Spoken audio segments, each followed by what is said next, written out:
तर आमदार राजेश टोपेंना मधुकर राजे अर्दळांचं आव्हान असणारे जरांगेंच्या भेटीनंतर निवृत्त आयुक्त अर्दळांचं आव्हान असेल. जालन्यातील घनसांगवी मतदारसंघातून निवडणूक लढणार आहेत अर्दळ. संभाजीनगरचे निवृत्त विभागीय आयुक्त आहेत.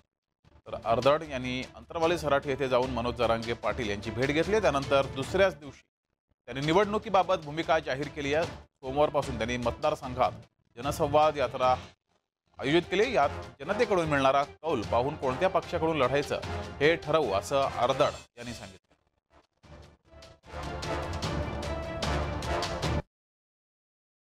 अधिक माहिती घेऊया. आपले प्रतिनिधी आपल्या सोबत आहेत विजय.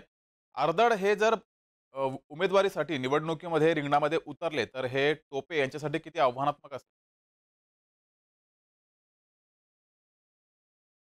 नक्कीच जर पाहायला गेलं तर मधुकर आरगडे हे छत्रपती संभाजीनगरचे आयुक्त म्हणून राहिलेले आहेत आणि काही दिवसापूर्वी जर पाहायला गेलं तर ते निवृत्त देखील झालेले आहे. मात्र यामध्ये महत्त्वाचा मुद्दा जो आहे की मधुकर आरगडे हे जे आहेत ते शिंदे समितीमध्ये मुख्यमंत्र्यांनी स्थापन केली होती. त्या समितीमध्ये जे आहेत सचिव म्हणून त्यांनी काम पाहिलं होतं. त्यामध्ये मुख्यमंत्री मराठा समाजाचा नोंदी सूचना असेल किंवा संपूर्ण जो आरक्षणाचा मुद्दा जो आहे तो त्यांनी हात जवळून पाहिला होता. त्यामुळे ते पाहिलं गेलं तर मधुकर आरगडे हे आता निवडणुकीमध्ये उतरणार आहेत. घनसावंगी मतदारसंघामध्ये ते लढणार आहेत.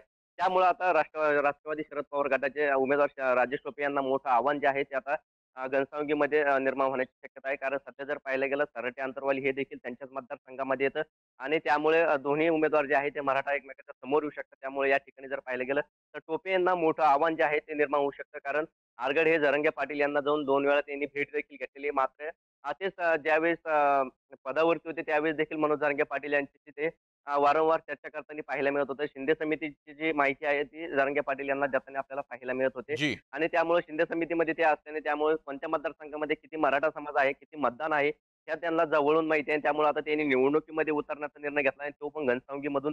त्यामुळे आता त्यांनी देखील मनोज जरांगे पाटील यांची भेट घेतलेली आहे आणि या भेटीदरम्यान त्यांनी आता जरांगे पाटलाची भेट घेतली आहे. सध्या सोमवारपासून जर पाहायला ठीक आहे. गेलं तर घनसावंगी मतदारसंघामध्ये त्यांनी आता संवाद यात्रा देखील सुरू केलेली आहे. त्या यात्रामध्ये आता मतदानाचा कौल कोणत्या पक्षाकडे असणार आहे, कोणाकडे असणार आहे, हे सर्व बघून ते आता आपली भूमिका जाहीर ठीक आहे. करणार आहेत.